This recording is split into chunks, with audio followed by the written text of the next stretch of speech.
Hi everyone, thanks for checking out another Eagle Eye Productions video, and today we're going to do something that a subscriber requested, and he said, do you like this Peugeot, the last video I made, and he preferred over the Citroen C6.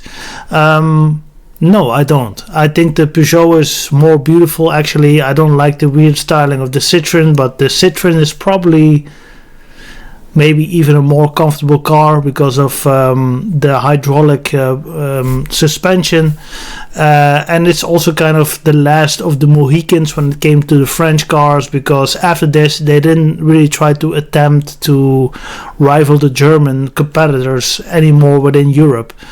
So within that regard, it is kind of a special car, and let's just go into it. Let's see what we can still find in 2025 when it comes to this C6. So without further ado, we're going here. Citroen C6. There's only been one generation C6 to my knowledge, so there's 21 finds here, and did compete with the 607 Peugeot.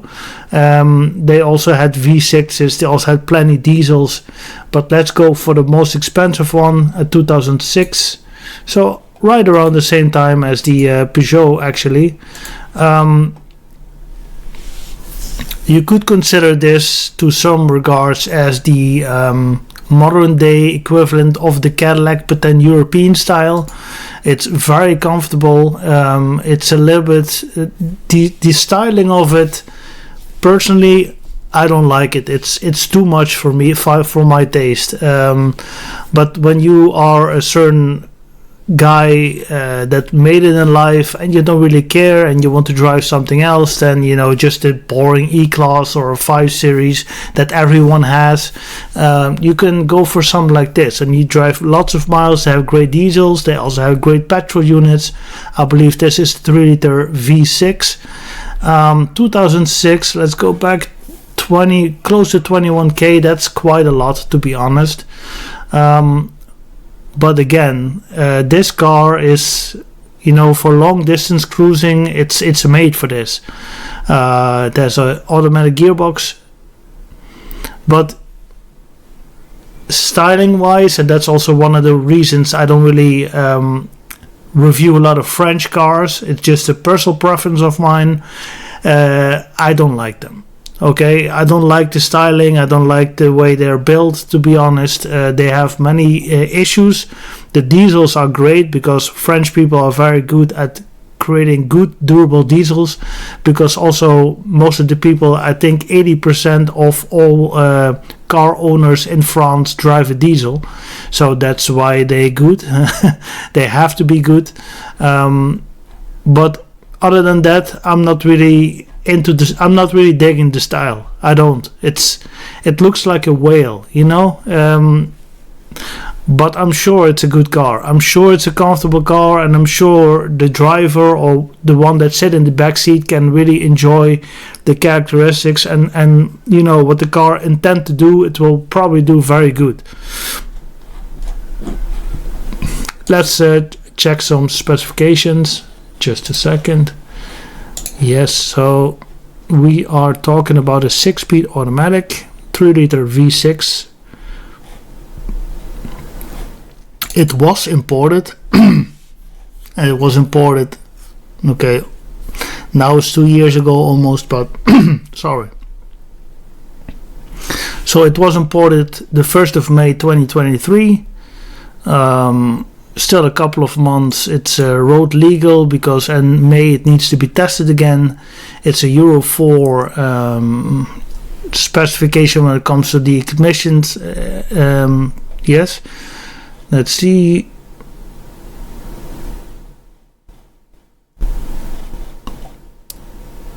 It's not the most economical, but they are managing to push more than 200 horses from a 3-liter V6. Top speed 230, acceleration 0 to 100 9.4 seconds. It's not fast, but it's efficient. And how heavy is it? It's quite a heavy car. Yeah. Sorry guys, I'm just not feeling those type of cars. So this is a 2007 first owner. Did about the same numbers in kilometers. This is the exclusive version. We find this one as well, 2007. Yeah, I mean, the styling is something that reminds you of the old times of Citroën. Everybody that watches the movie Scarface, and that came out in 82, 83-ish, they already, drive the Tony Montana was chasing the guy that go to the United Nations, and that guy was driving a Citroën as well. And they try to kind of the styling from that era, so the 70s, 80s, early 80s, they tried to kind of relive this in the 2000s, and this is what they came up with. For people that really love the brand and really, enjoy these type of cars, I can imagine that this was such a great relief to have something modern, with a modern V6, modern electronics. But for me personally, I didn't like it then, I don't like it now. It's just, for me, it's an ugly car. But as somewhat of a technical person, I can appreciate the kind of technique that they put in it. The shock absorbers filled with oil to damp all the roads, because France is a big country. I drove on the highways a few times. The highways are perfect tarmac, but there are so many little villages, and they probably still have dirt roads. So if you have a car like this, it doesn't matter. As long as you don't drive 100 kilometers an hour, it's going to be fine. But this is really made for France, and it had to be one of the most comfortable cars in its class, and I'm sure that it's more comfortable than the German counterparts. I'm sure of that. But it has to be your style. It has to fit you, and for me, I'm not feeling it. Again, it doesn't really matter. That's just my opinion. But look at the interior. It's not leather. It's just, and I think this over time, the non-leather interior will last longer. It's quite spacious. I'm sure it's very comfortable. I just can't get over the looks, but that's the last I will say about it. It looks like individual climate control, has this digital dashboard going on. I'm sure it has parking sensors, everything. I mean, it's 2006, 2007, and this is top of the line. This is the best you could buy from this manufacturer in the mid 2000s, basically. Yes, I remember this. I saw this also in a 407, and that's what I like about Citroën and about Peugeot. They use this in their middle class cars, but also in the upper class cars. But the money they spend in the upper class cars really goes to comfort, about safety features or whatever. They really spend the money where you want it to be spent. So you go upper class, you have an advantage over the middle class, of course, but little things like an MP3 player, it will function, right? It can function there, and it can function in a class above. So to a certain degree, I really appreciate the way they approached cars back then. This is youth, cruise control, set. It's good they have good service history. Sorry, I'm not really familiar with the engines. I'm sure there are some problems here and there, but what I do know is about the diesels. The diesels from the French, like Peugeot, PSA, basically, they're quite good and quite reliable.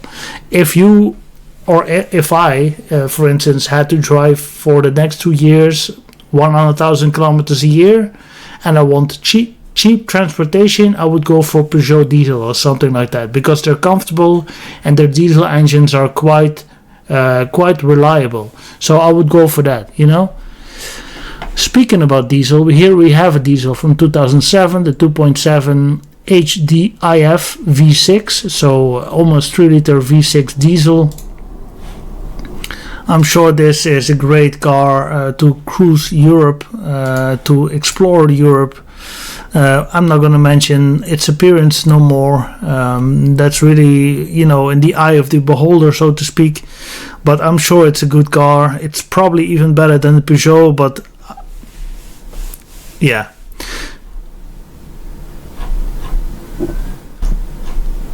This has to be a turbo diesel. We'll go over the performance figures later on.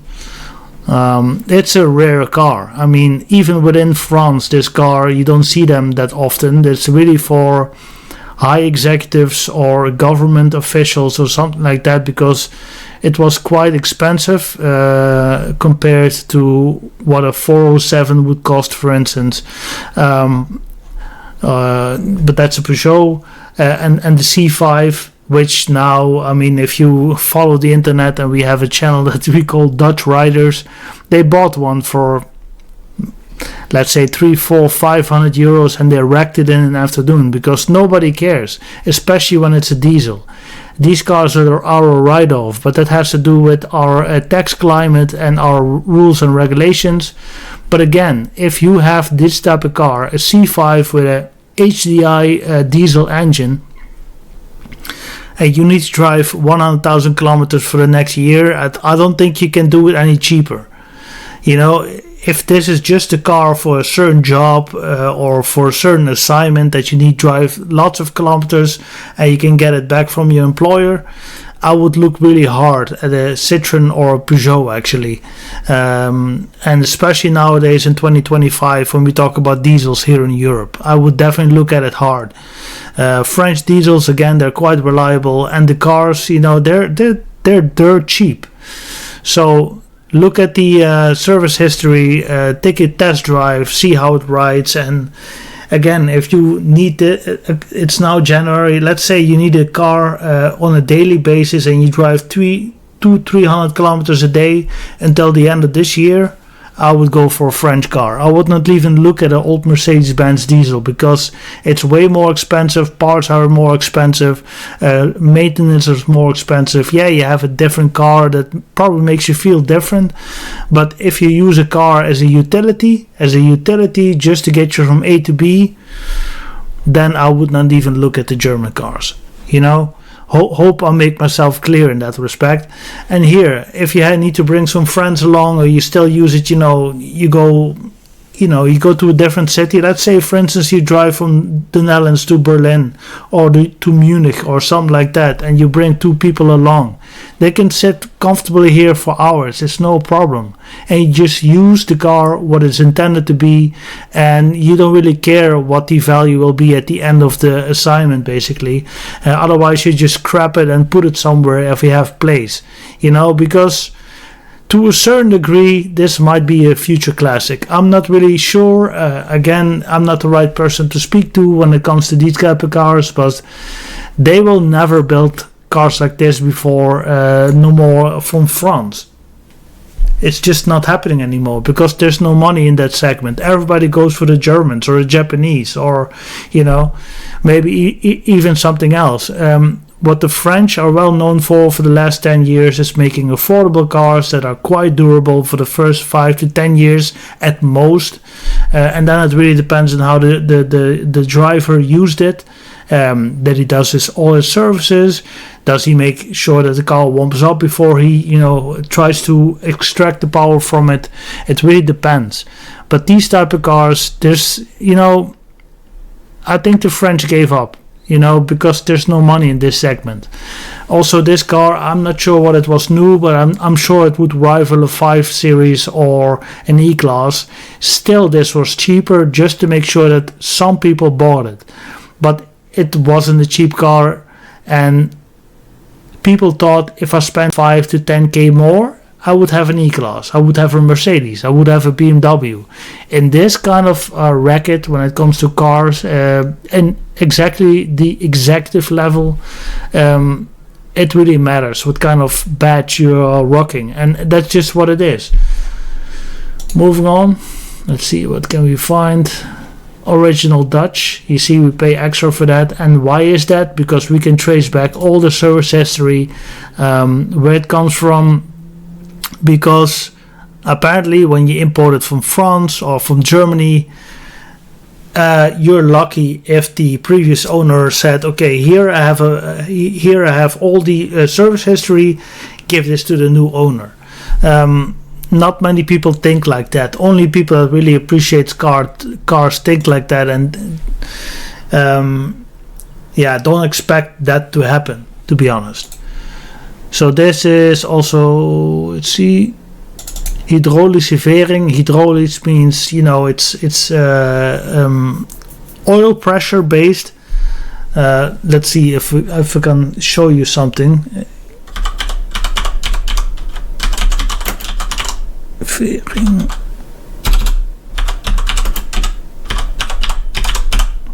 So difficult to explain otherwise. Let's see. Yeah. Okay. So here you basically you see this at the top end. This is the engine bay. Below that you have the spring doing this, and this is oil as well. And this is oil, I believe, or this is like a pressure. Sorry guys, I'm not really sure, but a reservoir, I think this is. And here we have an oil-filled ball. So you see here the wheel. This is the suspension basically, and what you do here is with oil, and there's a oil pump here to make sure that the oil is that it does need some resistance to do this. But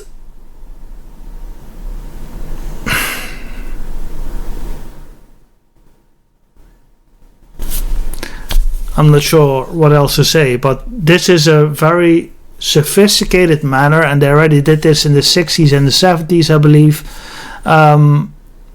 to make sure that the suspension is buttery smooth, that you barely feel any shocks from the road, because you see the road is here, it's not flat, and the suspension does this all the time, and you don't want that to go through the chassis up into the seats, or you are sitting in the car like this. You don't want that.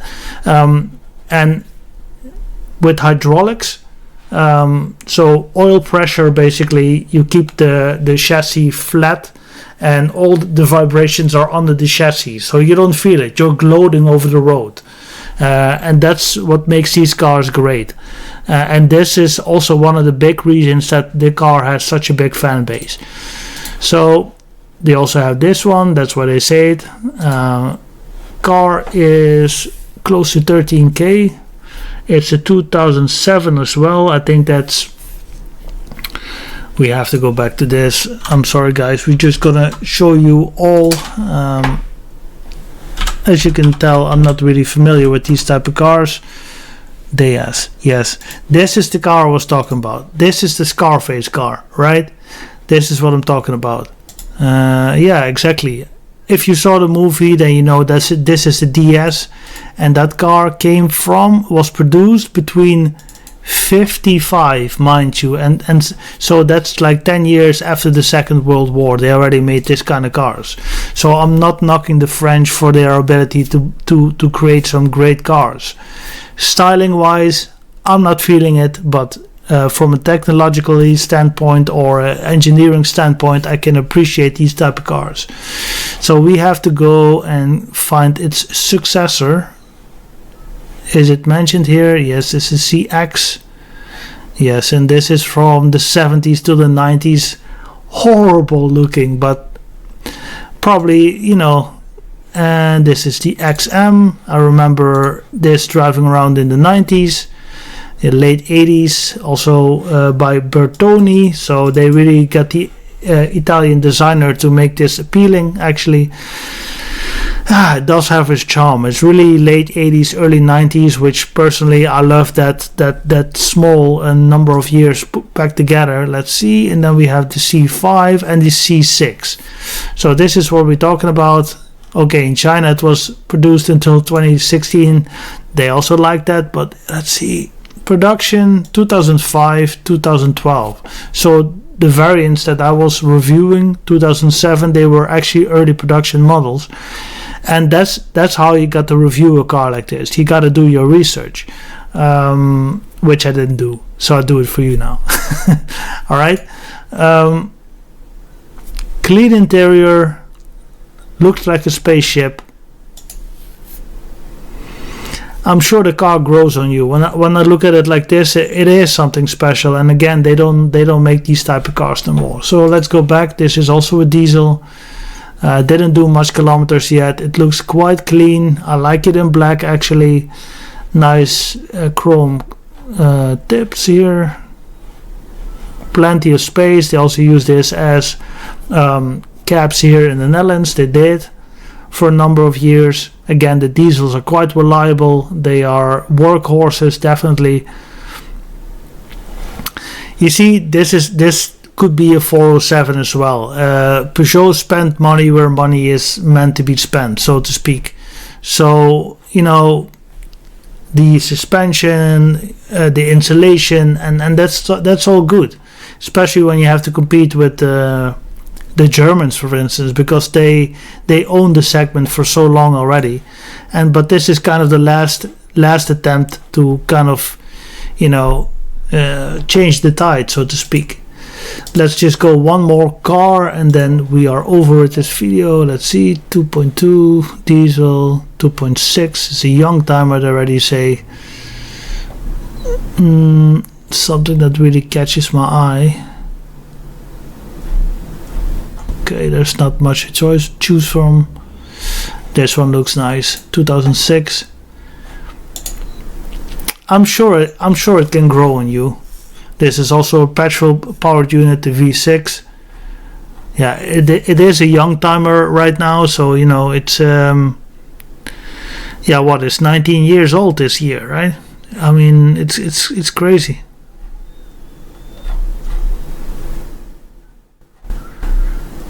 Really well maintained. I like it, but not really. But again, just purely on the fact I love European cars, this is definitely something I had to mention on my channel. And I can imagine that people who own it and who drove it back in the day loved it. I'm sure, because the amount of detail that went into a car, because you have to understand that they really want to compete with what was out there already, and that was a tough crowd. I mean, in 2006 we had a very good E-Class, basically. The 5 Series was good. Yeah, it was the E60. I mean, also styling wise not very beautiful, but it aged gracefully, and I can't say the same for this car. But this French people are always they're not as stiff as German people, so they try to, just like the Italians, try to create something beautiful, and one time they totally got it right and the other time they don't got it right, but at the end of the day it's in the eye of the beholder. Just looking at it as a utility, you know, I need to go from A to B and I need to do that 300 times a year, and I'm driving 150k a year. I'm sure this car will live up to its reputation, and I think you're gonna love it. Regardless, you're gonna love it, and you're gonna look at it at night and staring at it in the driveway, and you think, might not be the best looking car out there, but it makes me feel good every day. And yeah, that's also something, isn't it? Definitely it's all a bit dated, but it's all mid 2000s, and that's already quite a long time ago now. I mean, we're coming up at 20 years. Don't forget that. Yeah, I think I mumbled and stumbled enough for this video. This was a request from a viewer, and you know, if you are also watching and you want me to review a particular car, please do so. I will make it happen, because I like to make those, and I like a happy audience, you know. Thanks for watching. Have a great week.